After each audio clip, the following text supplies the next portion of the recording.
الحمد لله نحمده ونستعينه ونستغفره ونؤمن به ونتوكل عليه ونعوذ بالله من شرور أنفسنا ومن سيئات أعمالنا من يهده الله فلا مضل له ومن يضلله فلا هادي له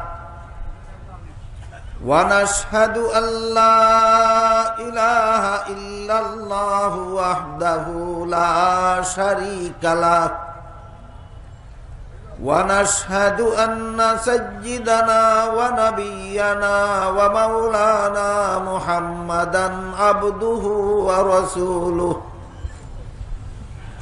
صلى الله تعالى عليه وعلى آله وأصحابه وبارك وسلم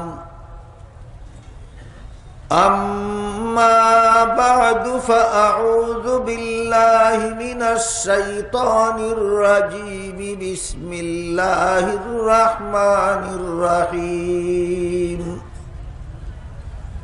واعتصموا بحبل الله جميعا ولا تفرقوا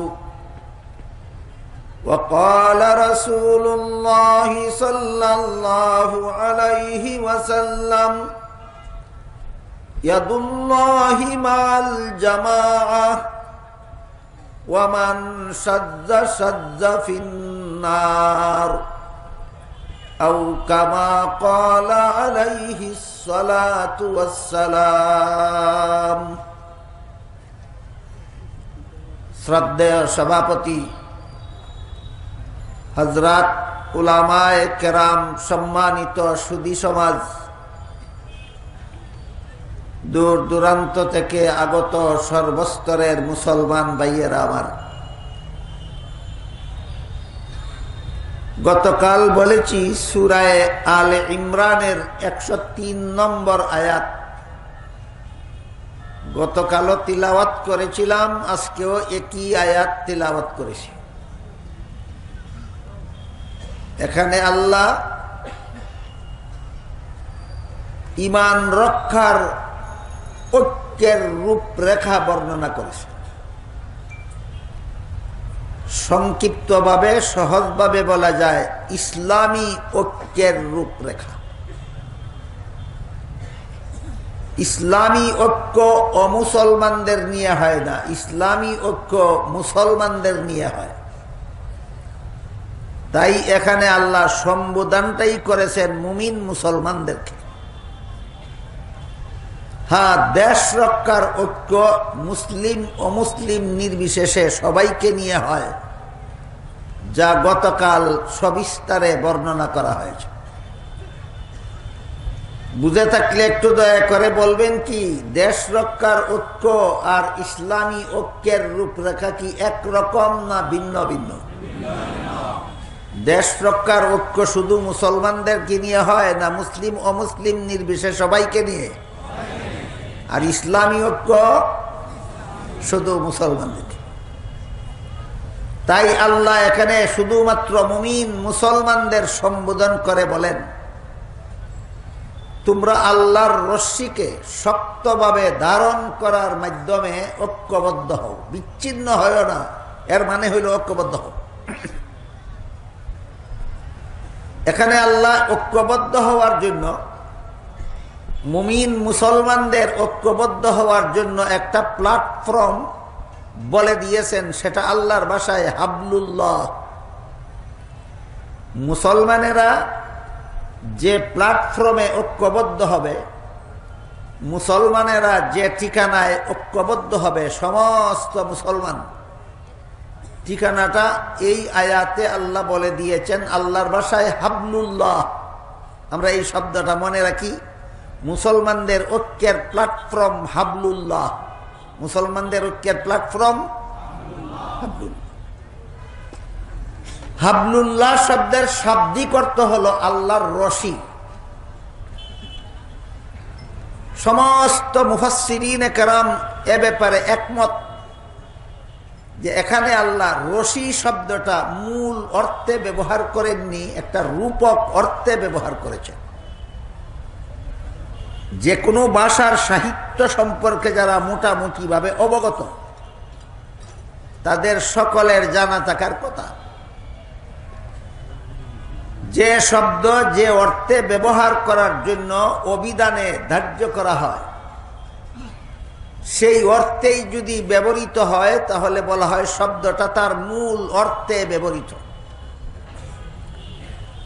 আর যে শব্দ যে অর্থে ব্যবহারের জন্য অভিধানে ধার্য থাকে, সেই অর্থ বাদ দিয়ে নূতনভাবে আলাদা কোনো অর্থে যদি শব্দটা ব্যবহৃত হয়, তখন বলা হয় শব্দটা মূল অর্থে ব্যবহৃত নয়, রূপক অর্থে ব্যবহৃত। এই মূল অর্থ এবং রূপক অর্থ উভয় অর্থে শব্দ ব্যবহার হওয়ার নিয়ম প্রায় সমস্ত ভাষায় প্রচলিত আছে। বরং এটা সাহিত্যের একটা অলংকার, সাহিত্যের একটা সৌন্দর্য, যে মাঝে মধ্যে বিভিন্ন শব্দকে তার মূল অর্থে ব্যবহার না করে রূপক অর্থে ব্যবহার করা, যা সাহিত্যের একটা সৌন্দর্য। যেমন সমাজের নেতা যারা, তাদের ব্যাপারে বলা হয় তিনি আমাদের সকলের মাতা। মাতা শব্দের মূল অর্থ হইল শরীরের ঘাড়ের উপরের অংশ। মাতা শব্দের মূল অর্থ ঘাড়ের নিচের অংশ, উপরের অংশ। নেতাকে যে মাতা বলা হইল, এটা কি ঘাড়ের উপরের অংশ বুঝাবার জন্য না শ্রদ্ধেয় বুঝাবার জন্য? মাতা বলে শ্রদ্ধেয় বুঝানি, এটা মাতা শব্দের মূল অর্থ নয়, রূপক অর্থ। আঞ্চলিক ভাষায় এইরকম রূপক অর্থে শব্দ ব্যবহার করার নিয়ম আছে, শুদ্ধ ভাষায়ও নিয়ম আছে, আরবিতেও নিয়ম আছে, বাংলায়ও নিয়ম আছে।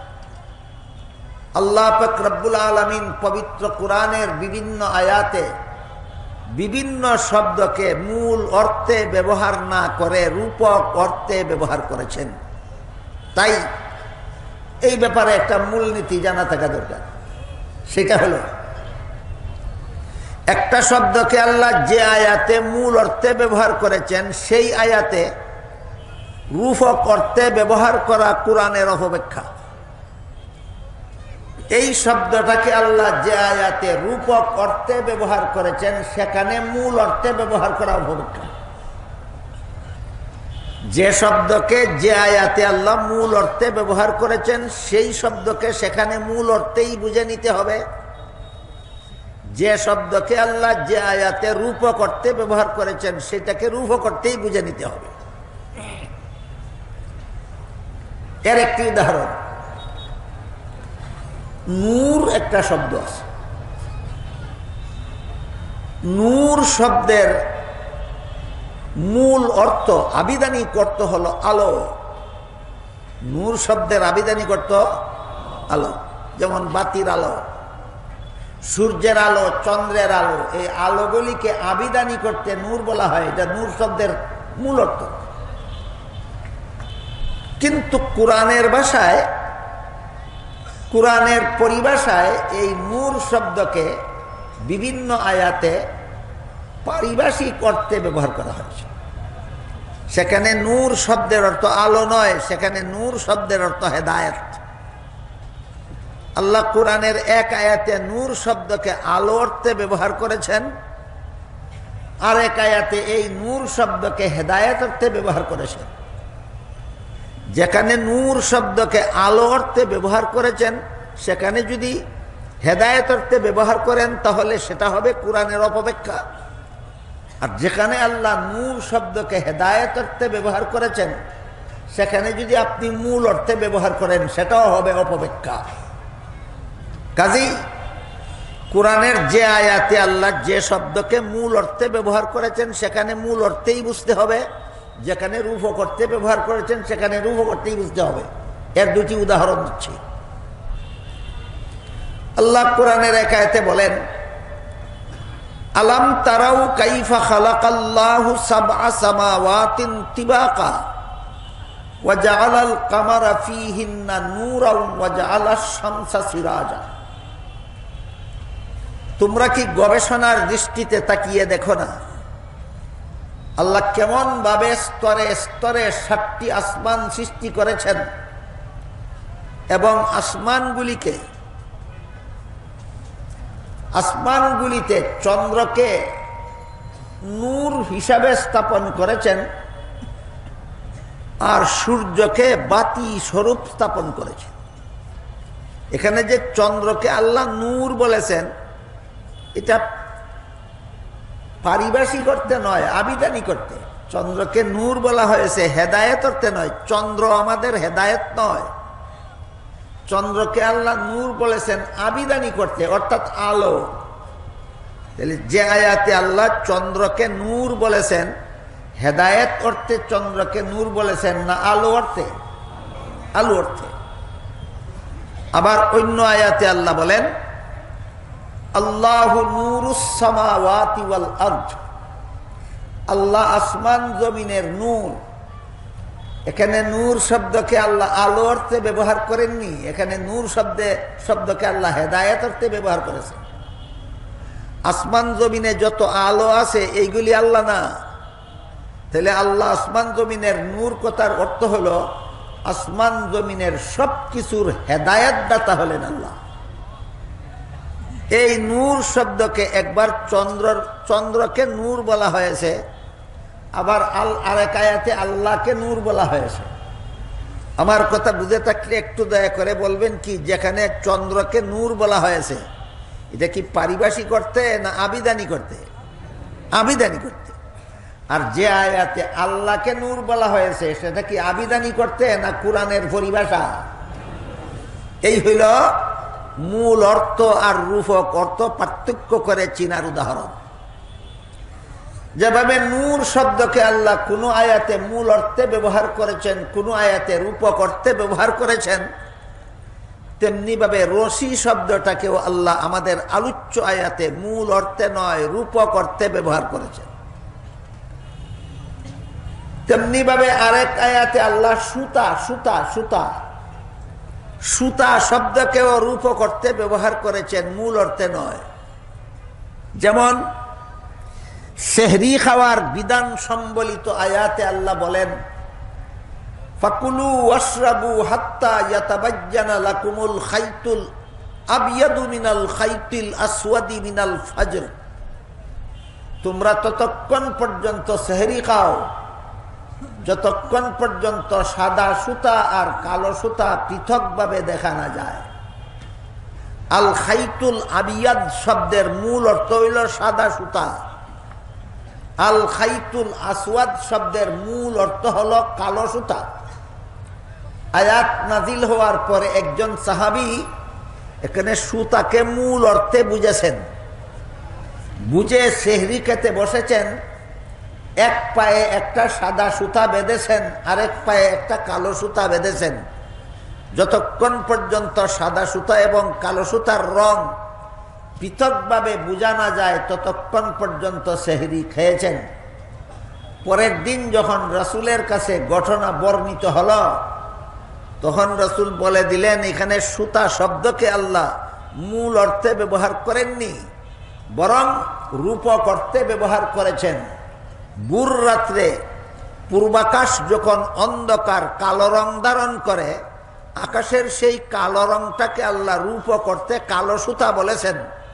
তারপর সেই কালো রং দূরীভূত হয় যখন আকাশ ফর্সা হয়, সাদা রং ধারণ করে, তখন আকাশের সাদা রংকে আল্লাহ এখানে সাদা সুতা বলেছেন। বুঝে থাকলে বলুন, সেহরির বিধান সম্বলিত আয়াতে সাদা সুতা এবং কালো সুতা শব্দ দুটি আল্লাহ মূল অর্থে ব্যবহার করেছেন না রূপক অর্থে? এই হইল রূপক অর্থের পরিচয় এবং উদাহরণ।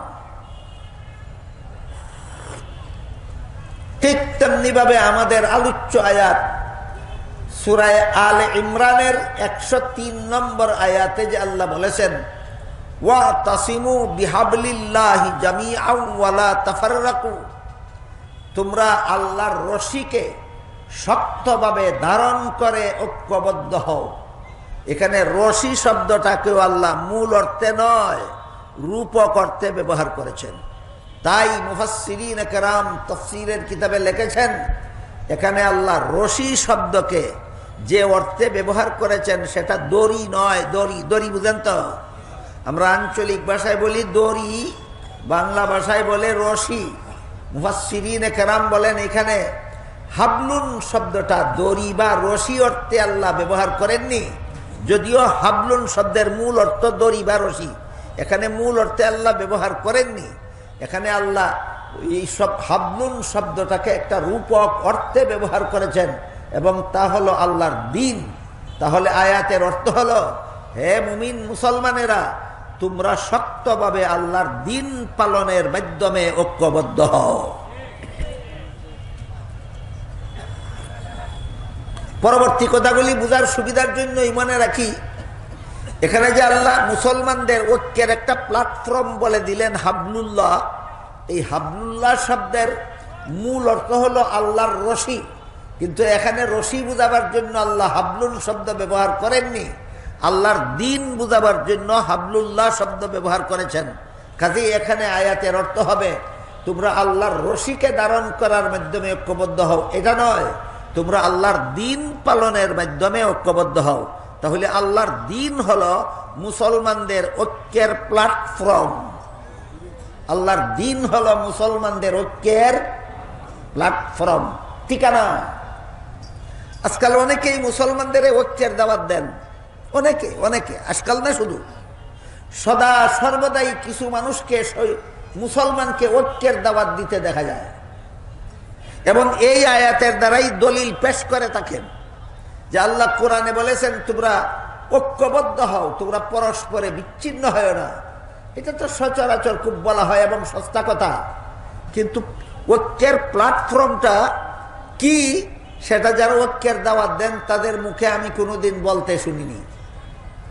আল্লাহ যে আয়াতে ঐক্যের দাওয়াত দিয়েছেন নয়, শুধু নির্দেশ দিয়েছেন। যে আয়াতে আল্লাহ মুমিন মুসলমানকে নির্দেশ দিয়েছেন তোমরা ঐক্যবদ্ধ হও, নির্দেশ দেওয়ার আগেই ঐক্যের ঠিকানাটা বলে দিয়েছেন, সেটা হলো আল্লাহর দ্বীন পালনের মাধ্যমে ঐক্যবদ্ধ হও। আশ্চর্যের ব্যাপার হলো সমাজে যারা যারা মুসলমানদেরকে ঐক্যবদ্ধ হওয়ার দাওয়াত দেয়, আয়াতের দ্বারা তো দলিল দেয়, কিন্তু আয়াতে আল্লাহ ঐক্যের কথা আগে বলেছেন না ঐক্যের ঠিকানা আগে চিহ্নিত করেছেন? তাহলে তোমরা যারা ঐক্যের কথা বলো, আল্লাহ তো ঠিকানার কথা আগে বলেছেন, আল্লাহর ঠিকানাটা বলো না কেন? আল্লাহ যে ঠিকানা বলেছেন সেই ঠিকানা মতে ঐক্যবদ্ধ হওয়ার কথা বলো না কেন? তার কারণ হলো আল্লাহর দেওয়ার ঠিকানা মতো ঐক্যবদ্ধ হতে হলে যারা যারা বেশি বেশি ঐক্যের জিগির তুলে এরাই এখানে টিকবে না, এদের মধ্যে ইমানি ঐক্যের কোনো যোগ্যতাই নাই। তাই আমাদের আবার বুঝতে হবে এখানে আল্লাহর রশি বলতে আল্লাহর দ্বীন বুঝিয়েছেন। সারমর্ম হল, হে মুমিন মুসলমানেরা, তোমরা সবে মিলে আল্লাহর দ্বীন পালনের মাধ্যমে ঐক্যবদ্ধ হও। আপাতত এইটুকু মনে রাখি যে আয়াতের অর্থ হলো তোমরা আল্লাহর রশ্মিকে ধারণ করার মাধ্যমে ঐক্যবদ্ধ হও, আর আয়াতের মর্ম হলো তোমরা আল্লাহর দ্বীন পালনের মাধ্যমে ঐক্যবদ্ধ হও। তাই এবার জরুরি ভিত্তিতে আমাদের বোঝার প্রয়োজনীয়তা দেখা দিয়েছে যে আল্লাহর দ্বীন বলতে কি বোঝায়, দ্বীন শব্দের অর্থ কি। এখানেও একটা আশ্চর্য ব্যাপার আছে, সেটা হলো এই দ্বীন শব্দটা আল্লাহ কোরআনের যত আয়াতে ব্যবহার করেছেন সবগুলি আয়াতে একই অর্থে আল্লাহ দ্বীন শব্দ ব্যবহার করেননি। আল্লাহ কোরআনের বিভিন্ন আয়াতে দ্বীন শব্দকে বিভিন্ন অর্থে ব্যবহার করেছেন। এই কথাটা মনে রাখুন সামনের কথাগুলি বোঝার জন্য। যে দ্বীন পালনের মাধ্যমে আল্লাহ আমাদের ঐক্যবদ্ধ হওয়ার নির্দেশ দিয়েছেন, সেই দ্বীন শব্দটাকে আল্লাহ সুনির্দিষ্ট কোনো অর্থে সবগুলি আয়াতে ব্যবহার করেননি। এক আয়াতে দ্বীন শব্দকে এক অর্থে ব্যবহার করেছেন, আরেক আয়াতে দ্বীন শব্দকে আল্লাহ নিজেই আরেক অর্থে ব্যবহার করেছেন, অন্য আয়াতে আল্লাহ দ্বীন শব্দকে অন্য অর্থে ব্যবহার করেছেন। কাজে আমরা আল্লাহর দ্বীন পালন করবটা কিভাবে? দ্বীন বলতে আমরা সুনির্দিষ্টভাবে সুস্পষ্টভাবে আল্লাহর দ্বীন বলতে আমরা কি বুঝবো? এই প্রশ্নের জবাব বোঝার আগে আমরা আগে কয়েকটি উদাহরণের মাধ্যমে বুঝে নেওয়ার চেষ্টা করব যে আল্লাহ যে কোরআনের বিভিন্ন আয়াতে দিন শব্দকে বিভিন্ন অর্থে ব্যবহার করেছেন তার কতগুলি উদাহরণ বুঝে নেব, বিষয়টা পরিষ্কার হওয়ার জন্য, বসিরত হাসিল হওয়ার জন্য। পবিত্র কোরআনের যে আয়াতে আল্লাহ সর্বপ্রথম দিন শব্দটা ব্যবহার করেছেন সেটা হলো সূরাতুল ফাতিহার ৩ নম্বর আয়াত।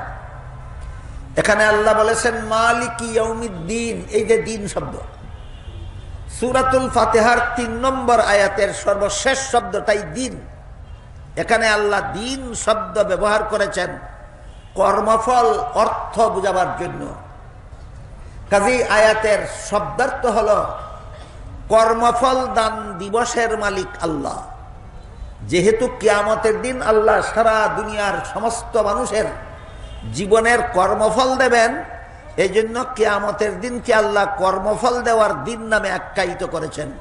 সারমর্ম হলো মালিকি ইয়াউমিদ্দিন আয়াতে আল্লাহ দিন শব্দকে কর্মফল অর্থে ব্যবহার করেছেন। ভুলে যাবেন না, আরো কতগুলি আয়াতে আরো কতগুলি অর্থ আসতেছে সামনে।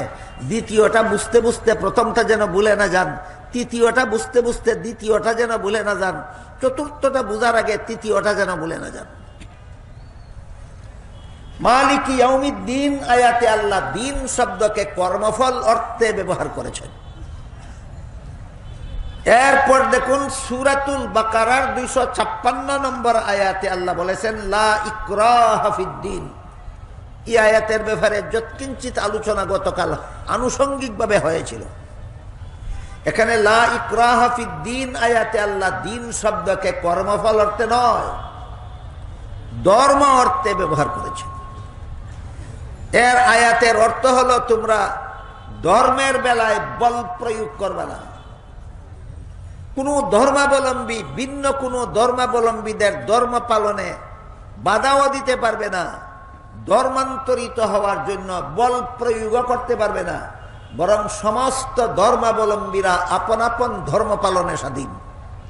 কাজেই লা ইকরাহা ফিদ্দিন আয়াতে দিন অর্থ কর্মফল নয়, লা ইকরাহা ফিদ্দিন আয়াতে দিন অর্থ ধর্ম। আয়াতের মর্ম হলো ধর্মের বেলায় বল প্রয়োগ চলবে না। সারমর্ম হলো ধর্ম পালনে সমস্ত ধর্মাবলম্বীরা স্বাধীন, আপন আপন ধর্ম পালনে স্বাধীন। এখানে কিছু যথেষ্ট আনুষঙ্গিকতা আছে, আমি যা গতকাল আপনাদেরকে বলে দিয়েছি। আমি আজকে শুধু এটুকু বলতে চাই যে লা ইকরাহা ফিদ্দিন আয়াতে আল্লাহ দিন শব্দকে কর্মফল অর্থে ব্যবহার করেননি, দিন শব্দকে এখানে আল্লাহ ধর্ম অর্থে ব্যবহার করেছেন। তারপরে দেখুন আরেকটি আয়াতে দিন শব্দকে আল্লাহ এই উভয় অর্থে ব্যবহার করেছেন। আরেক আয়াতে দিন শব্দ আল্লাহ ব্যবহার করেছেন কর্মফল অর্থ বোঝাবার জন্য ও ধর্ম অর্থ বোঝাবার জন্য। সেটা হলো সূরাতুল কাফিরুনের শেষ আয়াত। সেখানে আল্লাহ বলেছেন লাকুম দীনুকুম ওয়ালিয়া দিন। এখানে দিন শব্দের অর্থ কর্মফল, এখানে দিন শব্দের অর্থ ধর্ম। তাহলে আয়াতের উভয় অর্থ যেহেতু এই আয়াতে গ্রহণযোগ্য, কাজে আয়াতের অর্থ দাঁড়ায় দুইটা। একটা অর্থ দাঁড়ায় লাকুম দীনুকুম ওয়ালিয়া দিন। আয়াতের একটা অর্থ হলো তোমাদের ধর্ম আলাদা, আমাদের ধর্ম আলাদা। এখানে তাহলে লাকুম দীনুকুম ওয়ালিয়া দিন আয়াতে দিন শব্দকে ধর্ম অর্থে ব্যবহার করা হবে। আর এখানে দিন অর্থ কর্মফল অর্থেও ব্যবহৃত। তখন আয়াতের অর্থ দাঁড়াবে তোমাদের ধর্ম পালনের ফলাফল আলাদা, সেটা হলো জাহান্নাম, আর আমাদের ধর্ম পালনের ফলাফল আলাদা, সেটা হলো জান্নাত। কাজেই জান্নাতে আর জাহান্নামে যেমন ভাবে কোন রকম আপোষ মীমাংসা হতে পারে না, তেমনি ভাবে ইসলাম ধর্ম পালনকারী আর মূর্তি পূজার ধর্ম পালনকারীদের মধ্যে কোনোদিন কোন ধর্মীয় আপোষ মীমাংসা হতে পারে না। গতকাল আনুষঙ্গিকভাবে যথেষ্ট পরিমাণে বলা হয়েছে যে আল্লাহর কাছে গ্রহণযোগ্য ধর্ম একমাত্র ইসলাম। এই কথাটা আল্লাহ সূরা আলে ইমরানের 85 নম্বর আয়াতে বলে দিয়েছেন। ইসলাম ছাড়া ভিন্ন কোনো ধর্ম আল্লাহর কাছে গ্রহণযোগ্য নয়। সুতরাং আল্লাহর এই ঘোষণাটাকে কৌশলে পাশ কাটাবার জন্য নতুন একটা কথা আবিষ্কার করা হয়েছে, সেটা হলো ইসলাম শ্রেষ্ঠ ধর্ম। ইসলাম শ্রেষ্ঠ ধর্ম, এটাই ইসলামের বৈশিষ্ট্য নয়। ইসলামকে শ্রেষ্ঠ ধর্ম বললে মর্ম দাঁড়ায় বাকিগুলি ধর্ম, তবে শ্রেষ্ঠ নয়। ইসলামকে শ্রেষ্ঠ ধর্ম বললে মর্ম কি দাঁড়ায়? বাকিগুলিও ধর্ম, যদিও শ্রেষ্ঠ নয়। এটা সূরা আল ইমরানের 85 নম্বর আয়াতের সাথে সম্পূর্ণ সাংঘর্ষিক। সুতরাং ইসলাম শ্রেষ্ঠ ধর্ম, এটা ইসলামের বৈশিষ্ট্য নয়। ইসলামের একমাত্র বৈশিষ্ট্য হলো, ইসলামের বৈশিষ্ট্য হলো ইসলাম ছাড়া আর কোনো ধর্মই গ্রহণযোগ্য নয়। পার্থক্য আছে কিনা দুই কথায়? ইসলাম শ্রেষ্ঠ ধর্ম বলার মধ্যে একটা কূটকৌশল আছে। ইসলামকে শ্রেষ্ঠ ধর্ম বলার মধ্যে একটা অপকৌশল আছে। সেই অপকৌশলের মাধ্যমে অন্যান্য ধর্মগুলিকেও নীরবে স্বীকৃতি প্রদান করা হয়। ইসলামকে শ্রেষ্ঠ ধর্ম বললে অন্যান্য ধর্মকেও কৌশলে স্বীকৃতি প্রদান করা হয়। অথচ আল্লাহ সূরা আল ইমরানের 85 নম্বর আয়াতে বলে দিয়েছেন, আর কোন ধর্মই আল্লাহর কাছে স্বীকৃত নয়, একমাত্র ইসলাম ধর্মই আল্লাহর কাছে গ্রহণযোগ্য ধর্ম। বুঝে থাকলে একবার বলুন, ইসলামকে শ্রেষ্ঠ ধর্ম বললে ইসলামের বৈশিষ্ট্য প্রকাশ পায়, না একমাত্র গ্রহণযোগ্য ধর্ম বলতে হবে?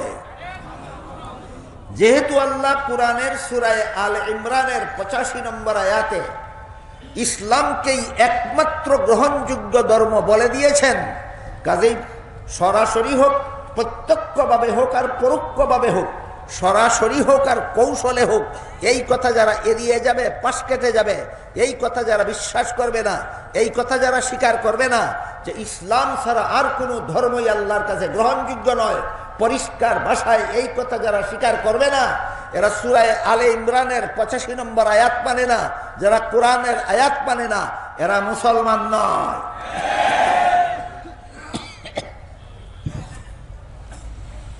তিনটি উদাহরণ পেশ করলাম আপনাদের সামনে। মালিকি ইয়াউমিদ্দিন আয়াতে দিন অর্থ কর্মফল, লা ইকরাহা ফিদ্দিন আয়াতে দিন অর্থ ধর্ম, লাকুম দীনুকুম ওয়ালিয়া দিন আয়াতে দিন অর্থ কর্মফল ধর্ম, লাকুম দীনুকুম ওয়ালিয়া দিন আয়াতে দিন অর্থ ধর্ম কর্মফল।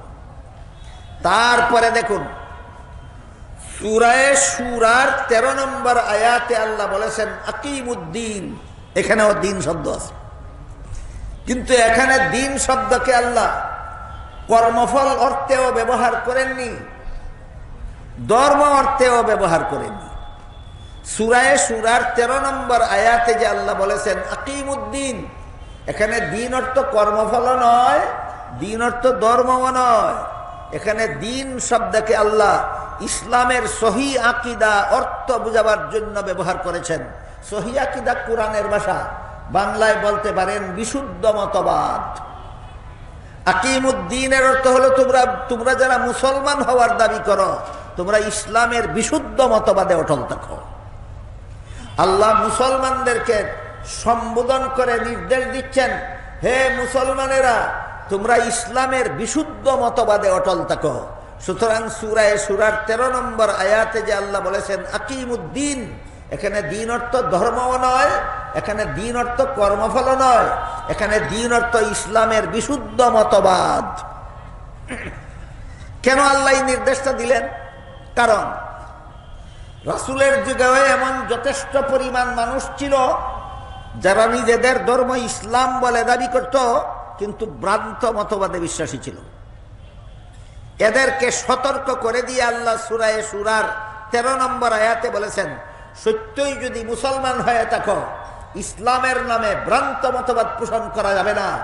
সত্যই যদি ইসলামের অনুসারী হয়ে থাকো, তাহলে ইসলামের বিশুদ্ধ মতবাদে অটল থাকো। যেমন ভাবে এমন লোক নবীর যুগেও ছিল, নিজের ধর্ম ইসলাম বলে দাবি করত, কিন্তু ভ্রান্ত মতবাদে বিশ্বাসী। তেমনি ভাবে সর্বযুগেই এমন কিছু কুচক্রী লোক পাওয়া যায় যারা দাবি করে আমাদের ধর্ম ইসলাম, আমরা মুসলমান, কিন্তু এদের মতবাদ ভ্রান্ত। আমাদের বর্তমান যুগে, আমাদের বর্তমান মুসলমানের সমাজে ইসলামের নামে এমন ভ্রান্ত মতবাদীদের অভাব নাই। ইসলামের নামে ভ্রান্ত মতবাদীদের অভাব নাই। শুধু এদের বিবরণ দিয়া সারা রাতেও শেষ করা যাবে না। বর্তমানে মুসলমান সমাজে ইসলামের নামে কত ভ্রান্ত মতবাদ পোষণকারী দল আছে। বর্তমান মুসলমান সমাজে ইসলামের নামে কত ভ্রান্ত মতবাদ পোষণকারী ব্যক্তি আছে। এদের পরিচয় বলতে থাকলে রাত পোহায় যাবে, এদের পরিচয় শেষ হবে না। তাই আমি আজকের মতো ইসলামের নামে ভ্রান্ত মতবাদ পোষণকারী দুইটা দলের পরিচয় আপনাদের সামনে তুলে ধরছি। আল্লাহ পাক রব্বুল আলামিন পবিত্র কোরআনের সূরা আহজাবের 40 নম্বর আয়াতে আমাদের নবীকে একটি বিশেষ উপাধি প্রদান করেছেন, সেটা হলো খাতামুন নবিয়্যিন। আমাদের নবীর অনেকগুলি উপাধি আছে কোরআনে, এর মধ্যে এই উপাধিতে মনে রাখুন, আমাদের নবীর একটি উপাধি দিয়েছেন আল্লাহ সূরা আহজাবের 40 নম্বর আয়াতে, খাতামুন নবিয়্যিন। কি উপাধি? খাতামুন নবী। এই খাতামুন নবিয়্যিনের তাফসীর বা ব্যাখ্যা করে রাসূল করিম সাল্লাল্লাহু আলাইহি ওয়াসাল্লাম হাদিস শরীফে বলেন, লা তাকুমুস সাআতু হাত্তা ইউবআসা দাজ্জালুনা কাযযাবুনা কুল্লুহুম ইয়াজআমু আন্নাহু নাবিয়্যুন ওয়া আনা খাতামুন নাবিয়্যিন লা নাবিয়্যা বাদি। এর অর্থ হলো, আমার পরবর্তী কেউ নবী হওয়ার দাবি করলে সে হবে মিথ্যাবাদী দাজ্জাল। কারণ বর্ণনা করে রাসূল বলেন, আমার পরবর্তী কেউ নবী হওয়ার দাবি করলে সে মিথ্যাবাদী দাজ্জাল হবে। কেন? তার কারণ হলো, আমাকে যে আল্লাহ খাতামুন নবিয়্যিন উপাধি দিয়েছেন, এর অর্থ হলো আমার পরে আর কোনো নবী নাই, আমি শেষ নবী। এবার বলুন, কোরআনে আল্লাহ বলেছেন খাতামুন নবিয়্যিন, হাদিসে রাসূল তার অর্থ বলেছেন শেষ নবী। কোরআনের সূরা আহজাবের 40 নম্বর আয়াতে আল্লাহ আমাদের নবীকে খাতামান নবিয়্যিন উপাধি দিয়েছেন, আর হাদিস শরীফে আল্লাহ রাসূল এর অর্থ বলে দিয়েছেন, এর অর্থ শেষ নবী। এবার বলুন, কাদিয়ানীরা এই কথাটা কি মানে না, কিন্তু তাদের দলের নাম দিয়েছে কি?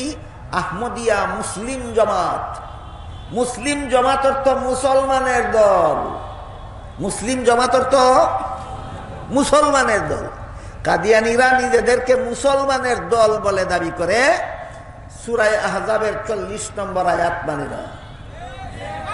বলেন, ইসলামের বিশুদ্ধ মতবাদে অটল আছে না ইসলামের নামে ভ্রান্ত মতবাদ? এই রকমের বাটপারি যেন ইসলাম নিয়ে কেউ করতে না পারে, এই জন্য আল্লাহ সতর্ক করে দিয়ে সূরার 13 নম্বর আয়াতে বলেছেন, আকিমুদ্দিন, ইসলামের বিশুদ্ধ মতবাদে অটল থাকো, সত্যই যদি তুমি মুসলমান হয়ে থাকো। এখানে একটু আনুষঙ্গিক আলোচনা আছে, এই খাতামুন নবিয়্যিন সম্পর্কে একটু আনুষঙ্গিক আলোচনা আছে। সেটা হলো, যে হাদিসে আল্লাহ রাসূল খাতামুন নবিয়্যিনের অর্থ বলে দিয়েছেন, হাদিসটা হলো আনা খাতামুন নবিয়্যিনা লা নাবিয়্যা বাদি। আমি যে খাতামুন নবিয়্যিন, এর অর্থ হলো আমার পরে কোনো নবী নাই। একটু গভীরভাবে লক্ষ্য করতে হবে।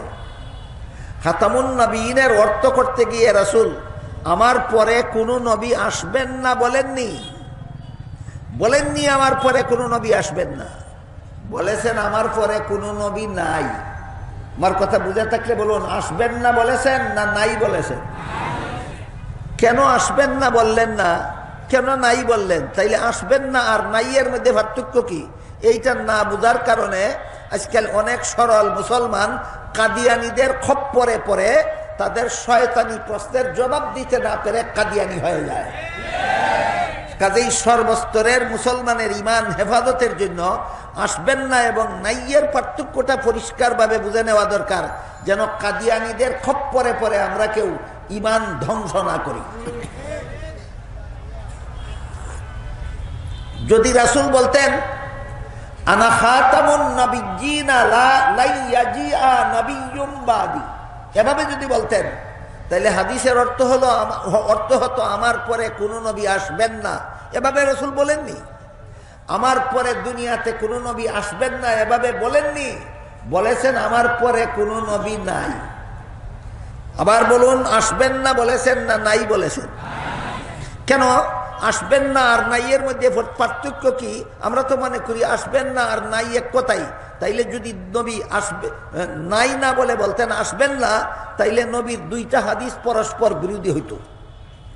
যদি আসবেন না বলতেন তাহলে নবীর দুইটা হাদিস পরস্পর বিরোধী হইত।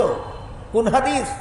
সহিহ বুখারী শরীফের হাদিসে বর্ণিত আছে, রাসূল করিম সাল্লাল্লাহু আলাইহি ওয়াসাল্লাম বলেছেন, ঈসা নবী কিয়ামতের আগে দুনিয়াতে আসবেন।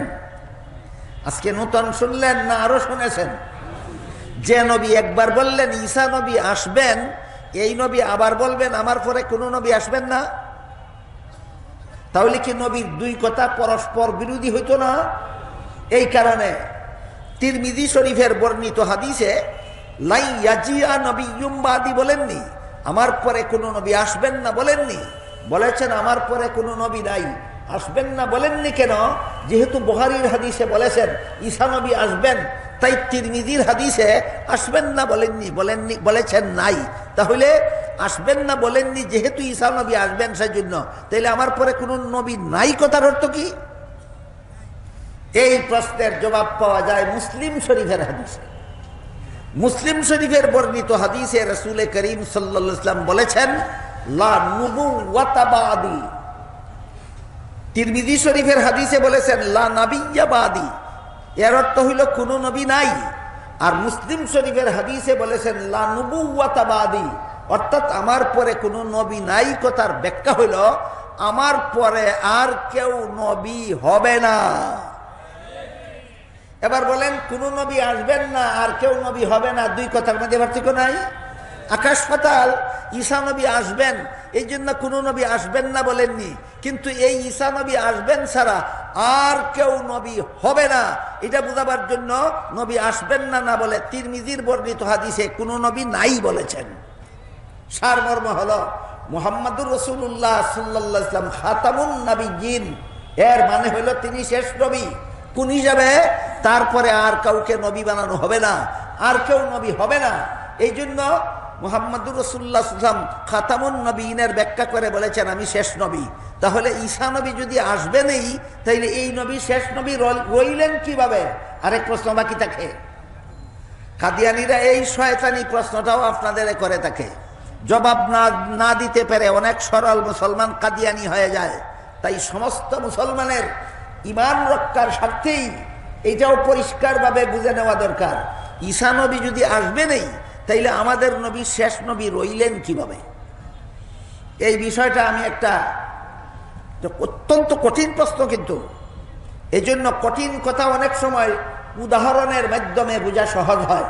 তাই আমি একটি উদাহরণের মাধ্যমে এই কঠিন প্রশ্নের জবাবটা আপনাদের বোঝাতে চাই।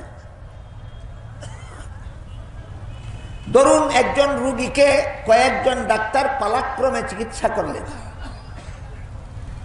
প্রত্যেক ডাক্তারের চিকিৎসায় রোগী সুস্থ হয় ক্ষণস্থায়ীভাবে কিছুদিনের জন্য, কিছুদিন পরে আবার রোগ ফিরে আসে, আরেক ডাক্তারের দ্বারা চিকিৎসা করায়, আবার সে কিছুদিনের জন্য সুস্থ হয়ে আবার রোগে আক্রান্ত হয়ে যায়।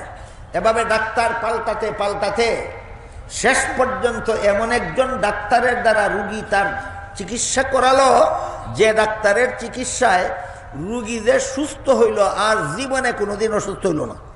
কথার কথা।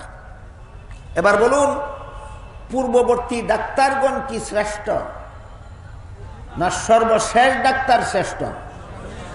পূর্ববর্তী ডাক্তারগণ শেষ ডাক্তারও নয়, শ্রেষ্ঠ ডাক্তারও নয়। কারণ যেই ডাক্তারের চিকিৎসার পরে আরো ডাক্তারের চিকিৎসার দরকার বাকি থাকে, ইনি শেষ ডাক্তারও হতে পারেন না, শ্রেষ্ঠ ডাক্তারও হতে পারেন না। কিন্তু যে ডাক্তারের চিকিৎসায় রোগ যে সারল, জীবনে আর কোনোদিন রোগ ফিরল না, ইনি শেষ ডাক্তারও শ্রেষ্ঠ ডাক্তারও। মর্ম হলো যে ডাক্তারের চিকিৎসার পরে রোগীর জীবনে আর কোনো ডাক্তারের চিকিৎসার দরকার বাকি থাকে না, তিনি শেষ ডাক্তারও শ্রেষ্ঠ ডাক্তারও। ঠিক তেমনি ভাবে সমস্ত নবী রাসূলগণ সারা দুনিয়ার সমস্ত মানুষের আধ্যাত্মিক ডাক্তার। হাসপাতালের ডাক্তার হইল শারীরিক ডাক্তার, আর নবীগণ হইলেন আত্মার ডাক্তার, রুহানি ডাক্তার।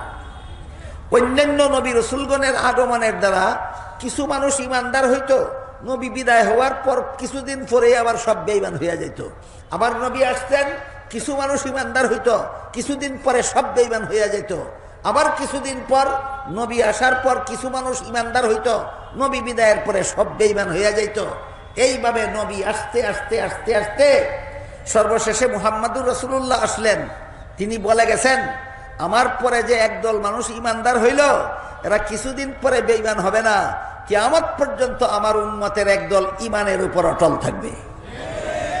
তাহলে রুহানি ডাক্তারদের মধ্যে অন্যান্য রুহানি ডাক্তার ছিলেন সাময়িক ডাক্তার, আর মুহাম্মদুর রাসূলুল্লাহ মানব জাতির রুহানি ডাক্তারদের মধ্যে হইলেন স্থায়ী ডাক্তার। তার চিকিৎসায় একদল মানুষ যে ইমানদার হয়েছে, কিয়ামত পর্যন্ত ইমানদার থাকবে। এবার বলুন, শেষ ডাক্তারের চিকিৎসায় রোগী সুস্থ হয়ে যাওয়ার পর পূর্ববর্তী কোনো ডাক্তার যদি রোগীর বাড়িতে আসে, রোগীর চিকিৎসার জন্য নয়, রোগীকে পরীক্ষা করার যন্ত্রপাতি রোগীর বাড়িতে রেখে গেছিল, ওইগুলি নেওয়ার জন্য। একটু মনোযোগে শুনুন, শেষ ডাক্তারের চিকিৎসার দ্বারা রোগী স্থায়ীভাবে সুস্থ হয়ে যাওয়ার পর পূর্ববর্তী কোনো ডাক্তার যদি রোগীর বাড়ি আসে, রোগীর চিকিৎসার জন্য নয়, রোগীকে পরীক্ষা নিরীক্ষা করার জন্য যে কিছু যন্ত্রপাতি রোগীর বাড়ি রেখে গিয়েছিল, সেগুলি নেওয়ার জন্য আসে, তাইলে শেষ ডাক্তার কি শেষ ডাক্তার থাকে না? বুঝে শুনে বলুন। পূর্ববর্তী ডাক্তার রোগীর বাড়ি আসলো রোগীর চিকিৎসার জন্য না নিজের দরকারে? এমন ডাক্তার রোগীর বাড়ি 100 বার আসলেও শেষ ডাক্তারই থাকে। ঠিক তেমনি ভাবে ঈসা আলাইহিস সালাম কিয়ামতের আগে দুনিয়াতে আসবেন, এই উম্মতের হেদায়েতের জন্য নয়, এই উম্মতের হেদায়েতের জন্য মুহাম্মদুর রাসূলুল্লাহর শুভাগমন যথেষ্ট। ঈসা নবী দুনিয়াতে আসবেন তার একটা নিজের দরকারে। কি দরকারটা? আল্লাহ কোরআনে বলে দিয়েছেন, ইয়া ঈসা ইন্নী মুতাওয়াফিকা ওয়া রাফিউকা ইলাইয়া। ঈসা আলাইহিস সালামকে হত্যা করার জন্য যেই ঘরের ভিতরে ঈসা নবী একা একা ছিলেন, সেই ঘরে যে সমস্ত শত্রুরা অস্ত্রশস্ত্র নিয়ে প্রবেশ করেছিল, আল্লাহ পাক রব্বুল আলামিন তাদের হাত থেকে হেফাজতের জন্য ঈসা নবীকে মরণ ব্যতি রেখে সশরীরে জীবিত অবস্থায় আসমানে উঠিয়ে নিচ্ছিলেন, আর বলছিলেন, ও ঈসা, শত্রুদের হাত থেকে তোমাকে হেফাজতের জন্য মরণ বাকি রেখেই আসমানে উঠিয়ে নিচ্ছি। যেহেতু তোমার মরণটা বাকি রইল, তাই এই কাজটা সম্পন্ন করার জন্য তোমাকে ভবিষ্যতে আবারও দুনিয়াতে পাঠাবো। এবার বলুন, ঈসা নবী দুনিয়াতে আসবেন, দুনিয়ার মানুষের হেদায়েতের বাকি ছিল না দুনিয়াতে ওনার কাজ বাকি ছিল? রোগীর বাড়িতে ডাক্তার আসলো রোগীর চিকিৎসার জন্য না ডাক্তারের নিজের দরকারে? ডাক্তারের নিজের দরকারে রোগীর বাড়ি 1000 বার গেলেও শেষ ডাক্তারই থাকে। তেমনি ভাবে ঈসা নবী দুনিয়াতে নিজের দরকারে 1000 বার আসলেও খাতামুন নবিয়্যিন থাকেন। এবার বলুন, সূরা আহজাবের 40 নম্বর আয়াতে আল্লাহ আমাদের নবীকে খাতামুন নবিয়্যিন উপাধি দিয়েছেন। এর অর্থ হলো শেষ নবী। এই শেষ নবীর ব্যাখ্যা এতক্ষণে আপনাদের সামনে দিয়ে আমি শেষ করলাম। এই হলো শেষ নবীর ব্যাখ্যা। কাদিয়ানীরা মুহাম্মদুর রাসূলুল্লাহকে শেষ নবী মানে না, এর মানে হলো সূরা আহজাবের 40 নম্বর আয়াত মানে না। যে কোরআনের আয়াত মানে না, সে মুসলমান না কাফের? দলের নাম কি দিয়েছে? মুসলমানের দল। কাফেরের দল কাদিয়ানী, কাফেরের দল নাম দিয়েছে মুসলমানের দল। বলেন, ইসলাম ধর্মকে নিয়ে বাটপারি কিনা? এভাবে যেন কেউ ইসলাম ধর্মকে নিয়ে বাটপারি করতে না পারে, এভাবে যেন কেউ মুসলমানকে বাটপারি করে ধোঁকা দিতে না পারে, এই জন্য আল্লাহ সূরার 13 নম্বর আয়াতে বলেছেন, আকিমুদ্দিন, সত্যই যদি মুসলমান হয়ে থাকো, কুফরি আকীদা পোষণ করবে না, বাতিল আকীদা পোষণ করবে না, ইসলামের সহি আকীদায় অটল থাকো, ইসলামের বিশুদ্ধ মতবাদে অটল থাকো। উদাহরণ বুঝাতে বলুন, আমাদের যুগে যে সমস্ত দল ইসলামের নামে ভ্রান্ত মতবাদ পোষণ করে, এর মধ্যে একটা দলের নাম কাদিয়ানী কিনা? যে সমস্ত দল ইসলামের নামে ভ্রান্ত মতবাদ পোষণ করে, এদের মধ্যে একটা দল কাদিয়ানী কিনা? এর মধ্যে একটা দল কাদিয়ানী। এই ভ্রান্ত মতবাদের দুইটা ব্যাখ্যা আছে। একটা হলো এমন ভ্রান্ত মতবাদ যে ভ্রান্ত মতবাদ পোষণ করলে কুরআন অমান্য করা অবধারিত হয়ে পড়ে। যে ভ্রান্ত মতবাদ পোষণ করলে কুরআন আর মানা হয় না, যেমন কাদিয়ানীরা গোলাম আহমদ কাদিয়ানীকে নবী মেনে নিলে সূরা আহজাবের 40 নম্বর আয়াত মানা হয় না। এইরকম ভ্রান্ত মতবাদ যদি কেউ ইসলামের নামে পোষণ করে, তার ধর্ম ইসলাম থাকে না, সে মুসলমান থাকে না, সে কাফের হয়ে যায়। এর জ্বলন্ত দৃষ্টান্ত হলো কাদিয়ানী। আর এক রকম ভ্রান্ত মতবাদ আছে, যেটা পোষণ করলে কাফেরও হয় না, নির্ভেজাল মুসলমানও থাকে না। এটা দ্বিতীয় প্রকার ভ্রান্ত মতবাদ। আমার কথা বুঝে থাকতে বলুন, ইসলামের নামে ভ্রান্ত মতবাদ কত প্রকার? এক প্রকার ভ্রান্ত মতবাদের দ্বারা কাফের হয়ে যায়, এর উদাহরণ হলো কাদিয়ানী। আরেক প্রকার ভ্রান্ত মতবাদের দ্বারা কাফেরও হয় না, নির্ভেজাল মুসলমানও থাকে না, এর উদাহরণ হলো সাদিয়ানী। প্রথম দলের উদাহরণ কাদিয়ানী, আর দ্বিতীয়টার উদাহরণ সাদিয়ানী। এবার এই সাদিয়ানীর পরিচয় শুনুন। পবিত্র কোরআনের এক আয়াতে আল্লাহ পাক রব্বুল আলামিন হযরত ইব্রাহিম আলাইহিস সালামের সাথে কথোপকথনের মাধ্যমে বলেছিলেন, লা ইয়ানালু আহদিজ জালিমিন।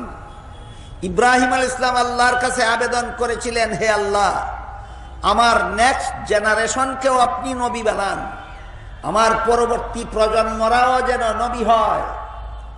আল্লাহ তার এই প্রস্তাবের জবাবে বলেছিলেন, লা ইয়ানালু আহদিজ জালিমিন। আমি কারো প্রজন্মের ভিত্তিতে নবী বানাই না। আমি কোনো মানুষকে নবী বানাবার জন্য সবচেয়ে বড় শর্ত হলো বেগুনাহ হতে হবে। গুনাহগারদেরকে আমি নবী বানাই না। নবী হওয়ার জন্য সবচেয়ে বড় শর্ত, নবীর জন্য আজীবন বেগুনাহ হতে হবে। নবীর জন্য আজীবন বেগুনাহ হতে হবে। নবীদের জন্য আল্লাহ যে এই একটা মূল্যবান সবচেয়ে বড় মূলনীতি নির্ধারণ করে দিলেন, বলুন এই মূলনীতিটা এক দুইজন নবীর বেলায় না সকল নবীর বেলায় সামগ্রিক মূলনীতি? সকল নবীর বেলায় আল্লাহ কোরআনে সামগ্রিক মূলনীতি বলে দিয়েছেন, লা ইয়ানালু আহদিজ জালিমিন। গুনাহগারদেরকে আমি নবী বানাই না, যাদেরকে নবী বানাই এরা জীবনে কোনোদিন গুনাহ করে না। যে হলো নবী হওয়ার জন্য সবচেয়ে বড় পূর্ব শর্ত, নবী হয়ে থাকেন বেগুনাহ। কিন্তু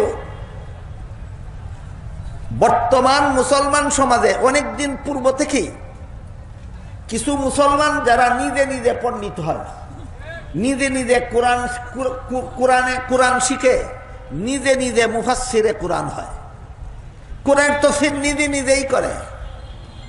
এরা বলে, আমি নিজে নিজে কোরআন পড়ে মনে মনে যা বুঝেছি আমার তাফসীরে হুবহু তাই লিখে দিয়েছি। উস্তাদের কাছে কোরআন শিখেছে বলে না নিজে নিজে? এবার শুনুন, কোরআন নিজে নিজে শিখার মতো কেমন গ্রন্থ। আল্লাহ পাক রব্বুল আলামিন পবিত্র কোরআনের এক আয়াতে বলেন, লা তুহাররিক বিহি লিসানাকা লিতাজালা বিহি ইন্না আলাইনা জামআহু ওয়া কুরআনাহু ফাইযা কারানাহু ফাত্তাবি কুরআনাহু সুম্মা ইন্না আলাইনা বায়ানাহু। এর অর্থ হলো, আল্লাহ বলেন, হে রাসূল করিম সাল্লাল্লাহু আলাইহি ওয়াসাল্লাম, আমি যখন আপনার কাছে কোরআন নাজিল করতে থাকি, তাৎক্ষণিকভাবে আপনি তাড়াহুড়া করে তা জপতে থাকবেন না। আপনার আশঙ্কা হয় নাজিল করতে করতে যদি মুখস্থ করে নিতে না পারেন, তাহলে যেই শব্দটা আপনার মুখস্থ থাকার বাকি থাকবে সেই শব্দ আপনার উম্মতে পাবে কোথায়? এই চিন্তার দরকার নাই। আমি আল্লাহ আপনাকে কথা দিলাম, যেভাবে আমি আল্লাহ নিজ দায়িত্বে আপনার কাছে কোরআন নাজিল করি, তেমনি ভাবে আমি নিজ দায়িত্বে আপনাকে কোরআন স্মরণ রাখাইয়া দেব। আপনাকে মুখস্থ করে কোরআন স্মরণ রাখতে হবে না, আপনার কোরআন স্মরণ থাকাটা আল্লাহর দায়িত্ব। কাজেই আমি কোরআন নাজিল করি সময় জপতে থাকবেন না, গভীর মনোযোগে লক্ষ্য রাখবেন। অতঃপর আল্লাহ বলেন, সুম্মা ইন্না আলাইনা বায়ানা, অতঃপর আমি আল্লাহ আপনাকে কোরআনের ব্যাখ্যা শিক্ষা দিব। কোরআনের ভাষাও আরবি, নবীর ভাষাও আরবি। আল্লাহ নাজিল করেছেন নবীর কাছে, তারপরেও বলেছেন নিজে নিজেই কোরআন শিখুন, না আমি আল্লাহর কাছে কোরআন শিখুন। তাহলে যে নবীর কাছে কোরআন নাজিল হলো, সেই নবী যদি নিজে নিজে কোরআন শিক্ষিত পণ্ডিত হতে পারলেন না, আল্লাহর কাছে না শিখে, তাহলে কোন পণ্ডিতের বাপে উস্তাদ ছাড়া নিজে নিজেই কোরআন শিখে মুফাসসিরে কোরআন হতে পারবে, এটা অবান্তর কথা ছাড়া আর কিছু নয়। এমন কিছু লোক নিজে নিজে কোরআন শিখে, নিজে নিজেই মুফাসসিরে কোরআন হয়, নিজে নিজেই কোরআন শিক্ষার পণ্ডিত হয়। এরা করে কি, এরা কোরআনের বিভিন্ন আয়াতে, ওই যে বলেছিলাম আল্লাহ রূপও করতে ব্যবহার করেন, মনে আছে? মনে আছে? ওইখানে আমি বলেছি যে আয়াতে আল্লাহ কোন শব্দকে রূপ করতে ব্যবহার করেছেন, সে আয়াতে মূল অর্থ ধরে নেওয়াই কোরআনের অপব্যাখ্যা। আর যে আয়াতে আল্লাহ মূল অর্থে ব্যবহার করেছেন সেখানে রূপ করতে ধরে নেওয়াই অপব্যাখ্যা। আল্লাহর কোরআনের বর্ণিত কিছু কথাকে রূপকের জায়গাত মূল অর্থ আর মূলের জায়গাত রূপ করতে ধরে নিয়ে একদল নিজে নিজে স্বঘোষিত মুফাসসিরে কোরআন বিভিন্ন নবীর ঘটনাকে মন গড়া ব্যাখ্যা করে নবীগণকে গুনাহগার সাব্যস্ত করে রেখেছে। এর মধ্যে একটা উদাহরণ দিচ্ছি মাত্র আজকে আপনাদের সামনে। সাদিয়ানি চিনতে হইলে এই বিষয় আলোচনাটা বোঝা দরকার। কাদিয়ানি চিনতে হইলে খতমে নবুয়ত বোঝা দরকার। সাদিয়ানি চিনতে হইলে ইসমতে আম্বিয়া বোঝা দরকার। বলুন, কাদিয়ানি চিনতে হইলে কি বোঝা দরকার? খতমে নবুয়ত। কাদিয়ানি চিনতে হইলে কি বোঝা দরকার? খতমে নবুয়ত। আর সাদিয়ানি চিনতে হইলে কি বোঝা দরকার? ইসমতে আম্বিয়া। এই ইসমতে আম্বিয়ার কিছু আভাস দিচ্ছি আপনাদের সাথে। যারা নিজে নিজে কোরআন শিখে, নিজে নিজেই কোরআনের পণ্ডিত হয়, নিজে নিজেই কোরআনে মুফাসসিরে কোরআন হয়, এরা বিভিন্ন নবীর জীবনের বিভিন্ন ঘটনাকে মন গড়া ব্যাখ্যা করে নবীগণকে গুনাহগার সাব্যস্ত করে। এদের মধ্যে সর্বপ্রথম নম্বরে আছেন হযরত আদম আলাইহিস সালাম। একদল কোরআনের মন গড়া ব্যাখ্যাকারীরা কিছু নবীর জীবনের কিছু ঘটনাকে অপব্যাখ্যা করে নবীকে গুনাহগার সাব্যস্ত করে। যে সমস্ত নবীকে এরা গুনাহগার সাব্যস্ত করে, এদের প্রথম নম্বরে আছেন কে? হযরত আদম আলাইহিস সালাম। এবার শুনুন আদম আলাইহিস সালামের ঘটনাটা। বিস্তারিত ঘটনা বলবো না, ঘাবড়াবার কারণ নাই, বিরক্ত হবেন না, কয়েক মিনিটে বলে ফেলবো ইনশাআল্লাহ। আপনারা সারা জীবনই আলেমদের মুখে শুনে থাকেন, আদম আলাইহিস সালামকে সৃষ্টি করে আল্লাহ প্রথমে কিছুদিন জান্নাতে বসবাস করার জন্য দিয়েছিলেন। এটা তো নতুন কথা নয়, এটা ব্যাখ্যা করে আপনাদের বোঝাতে হবে না, সারা জীবন ভর শুনে আসতেছেন। আদম সৃষ্টি করার পর পৃথিবীতে পাঠাবার আগে কিছুদিন জান্নাতে বসবাস করতে দিয়েছিলেন আর বলেছিলেন, ইয়া আদম উসকুন আনতা ওয়া যাওজুকাল জান্নাহ ওয়া কুলা মিনহা রাগাদান হাইসু শিতুমা ওয়া লা তাকরাবা হাযিহিস শাজারাতা ফাতাকুনা মিনাজ জালিমিন। হে আদম হাওয়া, জান্নাতের যেখানে ইচ্ছা বসবাস করো, সব রকমের ফলমূল খাও, শুধু একটি গাছ দেখিয়ে বললেন এই গাছের ফল খাবে দূরের কথা, এর ধারে কাছেও যেও না। এইটুকু ঘটনা কোরআনে বহু আয়াতে বর্ণিত আছে। সাথে সাথে একথাও বর্ণিত আছে, কিন্তু শেষ পর্যন্ত ইবলিস ধোঁকা দিয়ে আদমকে নিষিদ্ধ গাছের ফল খাওয়াইছিল। শোনেন নাই কোনোদিন? এটাও কোরআনে আছে। ইবলিসের ধোঁকায় পরে আদম নিষিদ্ধ গাছের ফল খেয়েছিলেন, ঘটনা কোরআনে আছে। এই ঘটনাকে স্বঘোষিত মুফাসসিরে কোরআনগণ, উস্তাদের কাছে শিখে মুফাসসিরে কোরআন না স্বঘোষিত মুফাসসিরে কোরআন, এই ঘটনাকে স্বঘোষিত মুফাসসিরে কোরআনগণ নিজের মন গড়া ব্যাখ্যা করে এভাবে বলেন যে আল্লাহর আদেশ নিষেধ লঙ্ঘন করলেই গুনাহ হয়, আর আদম তো লঙ্ঘন করলেন, কোরআনেই আছে, সুতরাং এই আল্লাহর নিষেধ লঙ্ঘনের কারণে যুক্তিসঙ্গতভাবেই আদম গুনাহগার। এটা হলো ইসলামের নামে বিশুদ্ধ মতবাদ না ইসলামের নামে ভ্রান্ত মতবাদ? এটা কেমন ভ্রান্ত মতবাদ? এই ভ্রান্ত মতবাদের কারণে কাদিয়ানীদের মতো কাফের হয় না, আর আহলে সুন্নাত ওয়াল জামাতের মতো নির্ভেজাল মুসলমানও থাকে না। এটা এমন ভ্রান্ত মতবাদ। কোরআনের কোন আয়াতের ভ্রান্ত ব্যাখ্যার মাধ্যমে কোন নবীকে গুনাহগার সাব্যস্ত করা, এটা ইসলামের নামে এমন একটা ভ্রান্ত মতবাদ, যেই মতবাদ পোষণ করলে কাদিয়ানীর মতো কাফেরও হয় না, আর আহলে সুন্নাত ওয়াল জামাতের মুসলমানের মতো নির্ভেজালও থাকে না। এটা এমন ভ্রান্ত মতবাদ। এইরকম ভ্রান্ত মতবাদ মুসলমান সমাজে চালু হয়েছে একদল স্বঘোষিত মুফাসসিরে কোরআনের দ্বারা। একদল স্বঘোষিত মুফাসসিরে কোরআনের দ্বারা। এই বিভিন্ন নবীর জীবনের বিভিন্ন ঘটনাকে ভ্রান্ত ব্যাখ্যার মাধ্যমে গুনাহগার সাব্যস্ত করার এই যে প্রবণতা কিছু স্বঘোষিত মুফাসসিরে কোরআনের দ্বারা মুসলমান সমাজে প্রচারিত হচ্ছে, এটা আসলে কোনো মুসলমানের মস্তিষ্ক প্রসূত নয়। এই ভ্রান্ত মতবাদ মুসলমান সমাজে স্বঘোষিত পণ্ডিতেরা আমদানি করেছে খ্রিস্টানদের কাছ থেকে। দেখেন দেখেন, ঠিক বেঠিক পরে বলবেন, খ্রিস্টানদের কাহিনীটা আগে শুনুন। আপনাদেরকে খ্রিস্টান বানাবার জন্য বাংলাদেশের স্বাধীনতার সূচনা লগ্ন থেকে খ্রিস্টানদের একটা সংগঠন অবিরাম গতিতে কাজ করে চলেছে। সংগঠনটার নাম হলো খ্রিস্টান মিশনারি বাংলাদেশ। এই খ্রিস্টান মিশনারি বাংলাদেশের পক্ষ থেকে ইসলাম ধর্মকে বাতিল, খ্রিস্টান ধর্মকে সত্য প্রমাণ করার জন্য অজস্র বই পুস্তক লেখছে আর মুসলমানদের মধ্যে বিতরণ করে যাচ্ছে। তাদের লিখিত এই সমস্ত বই পুস্তকের মধ্যে একটা বইয়ের নাম আছে কোরআনের আলোকে বেহেশতে যাওয়ার পথ। খ্রিস্টানদের লিখিত বইটির নাম কোরআনের আলোকে বেহেশতে যাওয়ার পথ। বানরেরা এমন শব্দে দ্বারা বইয়ের নাম দিয়েছে যে নামটা দেখলেই একজন মুসলমান কল্পনাও করতে পারবে না এটা কোনো খ্রিস্টানের লেখা। কারণ কোরআনের আলোক খ্রিস্টানে কি বুঝবে? বুঝলে মুসলমান আলেম জানে। বেহেশতে যাওয়ার পথ খ্রিস্টানে কি চিনবে? চিনলে মুসলমান আলেমে চিনে। এই জন্য বান্দরামি করে বইয়ের নাম দিয়েছে কোরআনের আলোকে বেহেশতে যাওয়ার পথ। বলুন, এটা কোনো আলেমের লেখা না খ্রিস্টানদের লেখা? এবার শুনুন বইয়ে কি লিখেছে। খ্রিস্টানেরা সেই বইয়ে লিখেছে, প্রথম মানুষ আদম, প্রথম পাপিষ্ট। বলুন, আদম শুধু প্রথম মানুষ না প্রথম নবীও? এই প্রথম নবী, প্রথম পাপিষ্ট। কি ছিল আদমের পাপ? জান্নাতে নিষিদ্ধ গাছের ফল খাওয়া ছিল আদমের পাপ।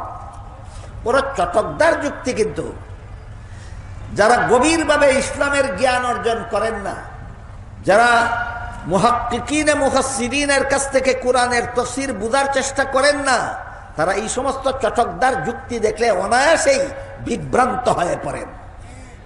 এজন্য একটু গভীরভাবে ইসলামকে বুঝতে হবে, চিনতে হবে। ইসলামের তাফসীরের গভীরতম স্তরে পৌঁছে তাফসীরের সারমর্ম উদ্ঘাটন করতে হবে। খ্রিস্টানেরা সেই বইয়ে লেখে, প্রথম মানুষ আদম, প্রথম নবী আদম, প্রথম পাপিষ্ট ছিল। আদমের পাপ কি ছিল? জান্নাতে নিষিদ্ধ গাছের ফল খাওয়া ছিল আদমের পাপ। তারপরে সেই বইয়ে লেখে, এই পাপিষ্ট আদমের বংশে যত নবী জন্মগ্রহণ করেছে সবগুলি জন্মগত পাপিষ্ট। কি ছিল অন্যান্য নবীদের পাপ? পাপিষ্ট আদমের বংশে জন্ম হওয়াটাই ছিল অন্য নবীর পাপ। আদম নবীর পাপ ছিল জান্নাতে নিষিদ্ধ গাছের ফল খাওয়া, আর অন্য নবীর পাপ ছিল পাপিষ্ট আদমের বংশে জন্ম হওয়া। আমি আপনাদের জিজ্ঞেস করি, কেউ কোনো বংশে, কেউ কোনো পিতার ঔরসে, কেউ কোনো মায়ের গর্ভে জন্ম হয় নিজের ইচ্ছায় না আল্লাহর ইচ্ছায়? তাহলে এটা জন্মগ্রহণকারীর পাপ হয় কিভাবে? এই গাঞ্জাকুর, এটা জন্মগ্রহণকারীর পাপ হয় কিভাবে? তারপরে লেখে সেই বইয়ে, যেহেতু পাপিষ্ট আদমের বংশে নবী জন্ম হইলে নবীও হয় জন্মগত পাপিষ্ট, তাই আল্লাহ শেষ পর্যন্ত একজন নবীকে নিষ্পাপ বানাবার সিদ্ধান্ত নিলেন। পাপিষ্ট আদমের বংশে জন্ম দিলেই যেহেতু জন্মগত পাপিষ্ট হবে, তাই আল্লাহ যে নবীকে নিষ্পাপ বানাবেন সেই নবীকে আর পাপিষ্ট আদমের বংশে জন্ম না দিয়ে আল্লাহ নিজের ঔরসে জন্ম দিলেন। এই কারণে এই আল্লাহর ঔরসে জন্মগ্রহণকারী আল্লাহর পুত্র একমাত্র ঈসা আলাইহিস সালাম হলেন নিষ্পাপ।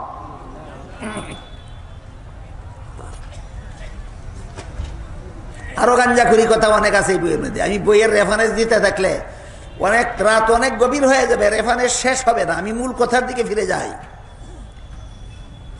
যে সমস্ত কথা খ্রিস্টানেরা সেই বইয়ে লিখেছে, এর প্রথম কথা হলো, প্রথম মানুষ আদম জান্নাতে নিষিদ্ধ গাছের ফল খাওয়ার কারণে পাপিষ্ট। এই ব্যাপারে কথা, বাকি কথা আমি একটু পরে বলছি।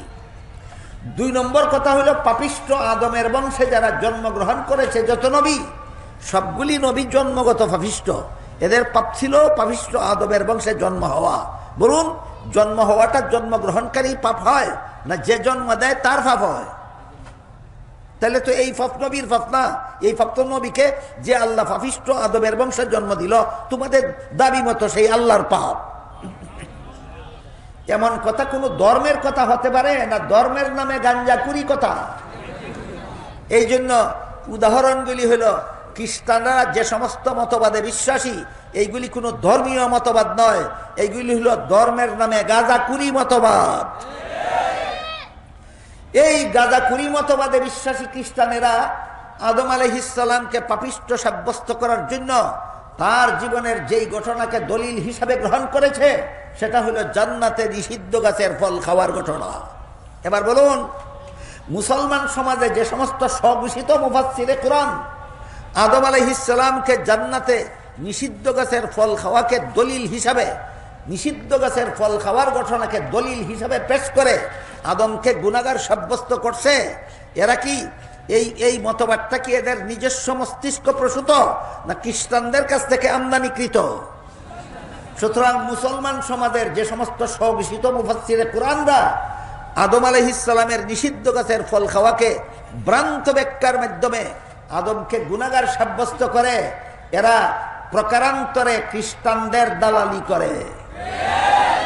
বুঝে থাকলে বলুন, কোন নবীকে গুনাহগার সাব্যস্ত, গুনাহগার মনে করা যা ইসলামী আকীদা না খ্রিস্টানি আকীদা? কোন নবীকে গুনাহগার মনে করা ইসলামী আকীদা নয়, এটা খ্রিস্টানি আকীদা। এখন জরুরি ভিত্তিতে প্রশ্ন জাগে, তাহলে আদমের নিষিদ্ধ গাছের ফল খাওয়ার ঘটনার শুদ্ধ ব্যাখ্যা কি? নিষিদ্ধ গাছের ফল খাওয়াকে ভুল ব্যাখ্যা করলে আদম গুনাহগার সাব্যস্ত হয়। কোন ব্যাখ্যার দ্বারা আদম গুনাহগার সাব্যস্ত হয় না? ওই ব্যাখ্যাটা শুদ্ধ না ভুল, এটা ধার্য করার মূলনীতিটা কি? আগে আমাদের মূলনীতিটা মনে রাখতে হবে।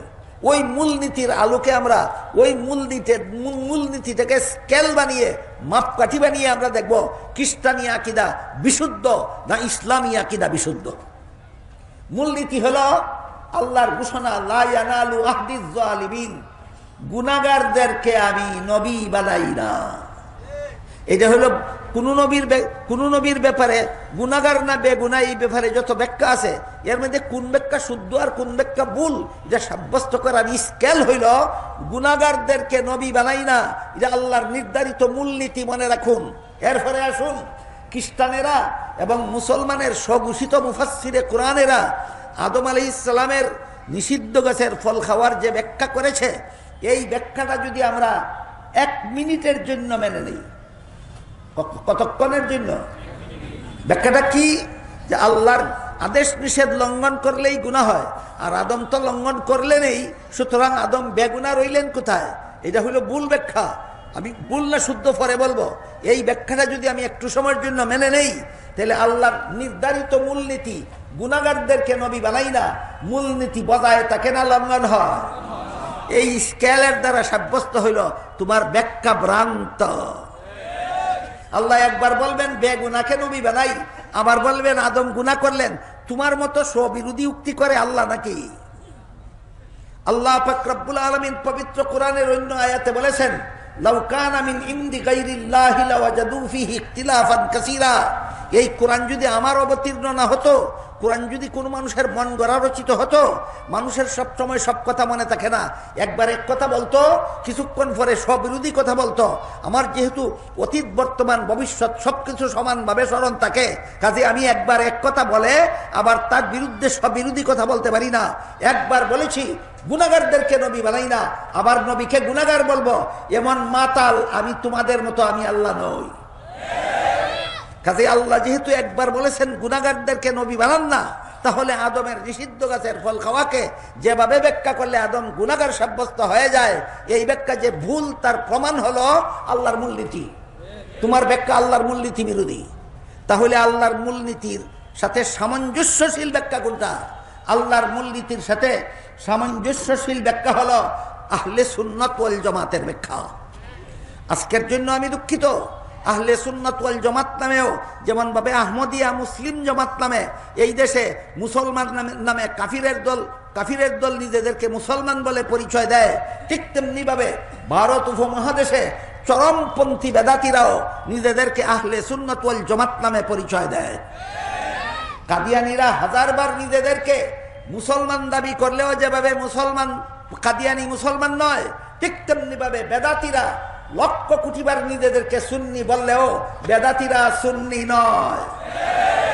এই কথা বলে গেলে হবে না। কিন্তু দুঃখিত আমি, তাহলে আসল সুন্নিকে?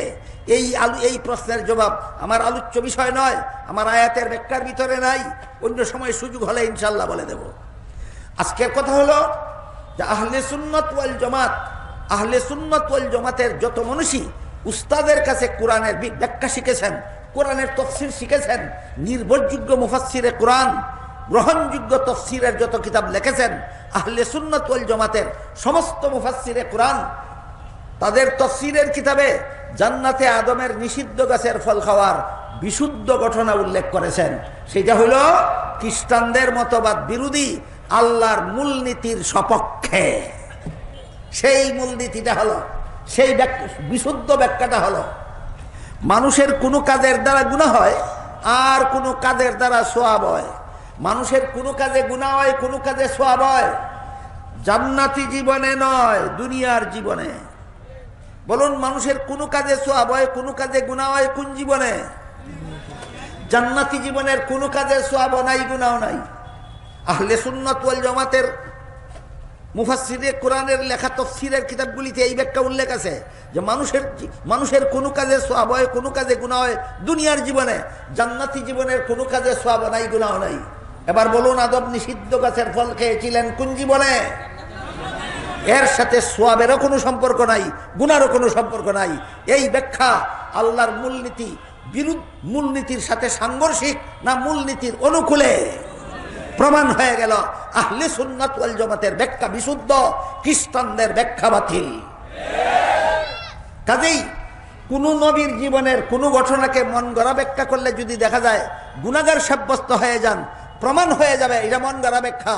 আর কোন নবীর জীবনের কোন ঘটনাকে যেভাবে ব্যাখ্যা করলে আর আল্লাহর মূলনীতি লঙ্ঘন হয় না, মূলনীতি বহাল থাকে, প্রমাণ হয়ে গেল সেটা হলো বিশুদ্ধ ব্যাখ্যা। এবার আসি সাদিয়ানির পরিচয়।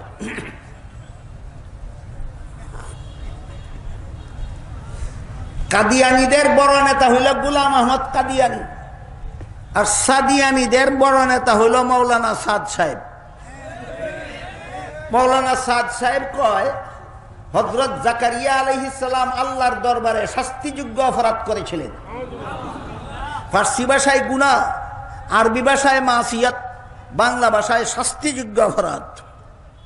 ফার্সি ভাষায় গুনাহ, ফার্সি ভাষায় গুনাহ, আরবি ভাষায় মাসিয়াত, বাংলা ভাষায় শাস্তিযোগ্য অপরাধ। তাহলে মর্ম কি দাঁড়ালো? এই সাদিয়ানীদের নেতা সাদ সাহেব কয়, জাকারিয়া আলাইহিস সালাম আল্লাহর দরবারে শাস্তিযোগ্য অপরাধ করেছিলেন, মানে গুনাহ করেছিলেন। হযরত ইউসুফ আলাইহিস সালাম আল্লাহর দরবারে শাস্তিযোগ্য অপরাধ করেছিলেন, মানে গুনাহ করেছিলেন। হযরত ইউসুফ আলাইহিস সালাম আল্লাহর দরবারে শাস্তিযোগ্য অপরাধ করেছিলেন, মানে গুনাহ করেছিলেন। এমনকি মুহাম্মদুর রাসূলুল্লাহ সাল্লাল্লাহু আলাইহি ওয়াসাল্লাম আল্লাহর দরবারে শাস্তিযোগ্য অপরাধ করেছিলেন, মানে গুনাহ করেছিলেন। কাদিয়ানীরাও ভ্রান্ত মতবাদী, সাদিয়ানীরাও ভ্রান্ত মতবাদী। কাদিয়ানীদের ভ্রান্ত মতবাদে এদেরকে কাফের বানিয়েছে, আর সাদিয়ানীদের ভ্রান্ত মতবাদে এদেরকে পথভ্রষ্ট গুমরা বানিয়েছে। এবার মূল কথার দিকে ফিরে যাই। সূরা শুরার 13 নম্বর আয়াতে আল্লাহ বলেছেন আকিমুদ্দিন। এখানে দিন শব্দের অর্থ কর্মফল নয়, এখানে দিন শব্দের অর্থ ধর্ম নয়, এখানে দিন শব্দের অর্থ ইসলামের বিশুদ্ধ মতবাদ। আল্লাহ নির্দেশ দিয়া বলেন, তোমরা ইসলামের বিশুদ্ধ মতবাদে অটল থাকো, ইসলামের নামে ভ্রান্ত মতবাদ পোষণ করবে না। আমাদের যুগে দুনিয়াতে যে সমস্ত লোক, যে সমস্ত দল ইসলামের নামে ভ্রান্ত মতবাদ পোষণ করে, এর মধ্যে এক দলের নাম কাদিয়ানী। এদের ভ্রান্ত মতবাদের কারণে এরা কাফের হয়ে গেছে। আর যে সমস্ত দল ইসলামের নামে ভ্রান্ত মতবাদ পোষণ করে, এদের অথচ কাফেরও হয় না, নির্বেজাল মুসলমানও থাকে না, পথভ্রষ্ট গুমরা মুসলমানে পরিণত হয়। এই দলের নাম হইল সাদিয়ানি। এরা সাদ সাবের এই অপব্যাখ্যা মেনে নিয়ে এরা ইসলামের নামে ভ্রান্ত মতবাদে চলে গেছে। আজকের মতো মাত্র 3 আয়াতে দিন শব্দের 3টা অর্থ আপনাদের সামনে তুলে ধরেছি। মালিকি ইয়াউমিদ্দিন আয়াতে দিন অর্থ কর্মফল, লা ইকরাহা ফিদ্দিন আয়াতে দিন অর্থ ধর্ম, আর আকিমুদ্দিন আয়াতে দিন অর্থ ইসলামের বিশুদ্ধ মতবাদ। এই দিনের আরো যত অর্থ আছে আল্লাহ যে কোরআনের সূরা আলে ইমরানের 103 নম্বর আয়াতে বলে দিয়েছেন, তোমরা দিন পালনের মাধ্যমে ঐক্যবদ্ধ হও। সেই দিনের কমপ্লিট ডেফিনেশন, দিন বলতে পরিপূর্ণভাবে কি বোঝায়, দিনের চৌহদ্দি কি, কোন প্ল্যাটফর্মে গিয়ে সারা দুনিয়ার সমস্ত মুসলমান ঐক্যবদ্ধ হবে, ইনশাআল্লাহ আগামীকাল সেই দিনের কমপ্লিট ডেফিনেশন আপনাদের সামনে তুলে ধরা হবে। আল্লাহ আপনাদের আমাদের সবাইকে এই কোরআনকে যথাযথভাবে বুঝার এবং এই কোরআনের বর্ণিত দিনের মাধ্যমে ঐক্যবদ্ধ হওয়ার তৌফিক দান করুন। সবাই বলুন আমিন। সুবহানা রাব্বিকা রাব্বিল ইজ্জাতি আম্মা ইয়াসিফুন ওয়া সালামুন আলাল মুরসালিন ওয়ালহামদুলিল্লাহি রাব্বিল আলামিন।